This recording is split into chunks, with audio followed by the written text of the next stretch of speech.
A lo largo de la historia de la animación ha habido tanto una gran cantidad de creadores como de animaciones, y cada uno de estos sirvió como inspiración para las generaciones que vinieron después, por lo que es inevitable relacionarlos. Es por eso que en este video te vamos a mostrar 10 similitudes que encontramos a lo largo de la historia de la animación.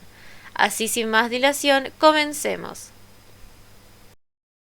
Lotte Reiniger fue una cineasta y animadora alemana de principios del siglo XX, quien se caracterizó principalmente por su peculiar estilo de animar siluetas con recortes de papel. Para su primer largometraje, Las aventuras del príncipe Ahmed de 1926, Lotte había construido una mesa que consistía en varias placas de vidrio que iban superpuestas y en posición horizontal. En cada una de estas se colocaban los recortes de cada plano de la animación, mientras que una cámara filmaba desde arriba en un ángulo cenital y en perpendicular a dichas placas. Esto le daba la libertad de poder manipular los planos independientemente y además la posibilidad de crear profundidad de campo. Años más tarde, este invento suyo fue patentado por Walt Disney como la cámara multiplano, que aunque esta versión era más avanzada y compleja que la de Lotte, el concepto era el mismo. Esta fue la que más tarde se utilizó para crear varios de sus films más famosos, como por ejemplo Pinocho. A pesar de que Otto Messmer había creado y diseñado el gato Félix, este no era dueño de los derechos, sino que los mismos habían sido adquiridos por el productor Pat Sullivan, quien era el dueño del estudio para el que Messmer trabajaba.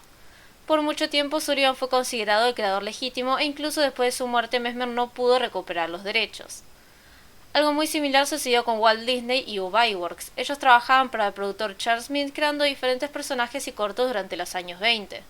Entre ellos el personaje de Oswald fue el que más éxito tuvo, pero en un punto Mintz despide a Disney y Iwerks y se termina apropiando del personaje sin que estos pudieran hacer nada al respecto.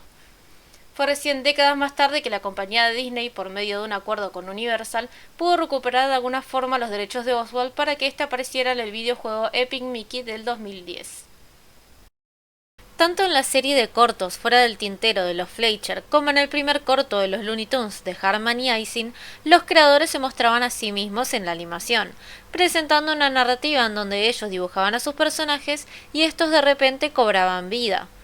Los animadores hacían que sus personajes interactuaran con ellos de diferentes maneras, por ejemplo haciendo que respondieran a órdenes dadas, que hablaran con ellos, que salieran del papel al mundo real, entre otros. Todo esto lo hacían con el objetivo de crear la ilusión de que los personajes realmente estaban vivos. Sergei Eisenstein y Hans Hitch tuvieron en común el hecho de que ambos sufrieron censura por sus respectivos países. Por un lado, tenemos a Eisenstein, que sufrió censura ya que sus películas, como Iván el Terrible, no eran del agrado del líder soviético Stalin. Y, por otro lado, tenemos a Hans Hitch, que vivió durante la época de la Alemania nazi, y el cual su arte abstracto era considerada inaceptable y calificada como degenerada, lo cual provocó su censura y el intento de destrucción de su arte. Los cortometrajes Somewhere in Dreamland y Porky Road Race tienen en común que fueron lanzadas durante la época de la Gran Depresión. El primer cortometraje trata acerca de dos niños que luchan contra la pobreza, soñando con un mundo mágico para escapar de la realidad.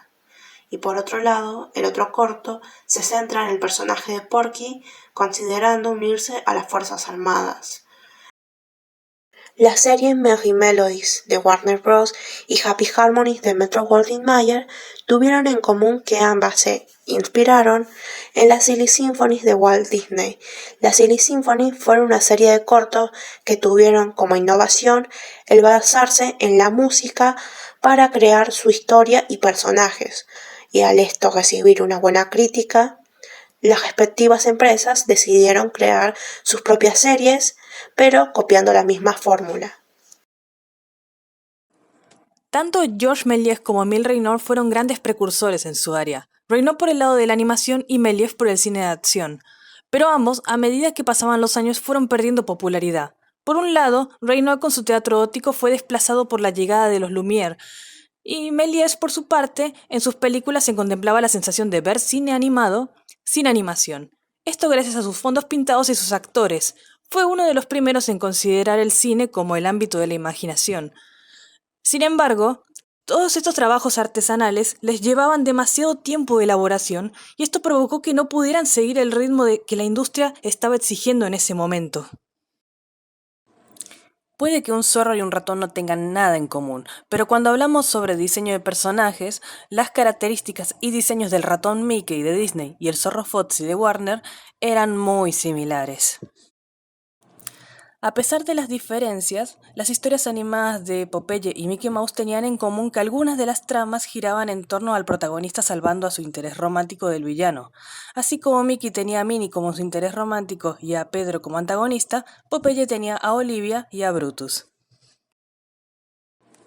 La pausa de manivela se trata de un mecanismo que le permite a la cámara detenerse y entrar de nuevo en funcionamiento, logrando así un cambio ininterrumpido de las imágenes ante el lente en el curso de la proyección.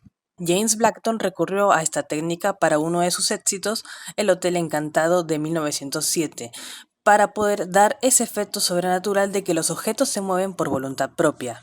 La técnica fue imitada en varias ocasiones, y uno de esos casos es Vladislav Starevich, un animador y director ruso de origen polaco, que en sus películas como La venganza del camarógrafo de 1912 se encargaba de la construcción de los decorados, las maquetas y las marionetas. Hoy en día a esta técnica la llamamos stop motion y algunos estudios y directores la han seguido utilizando en sus películas.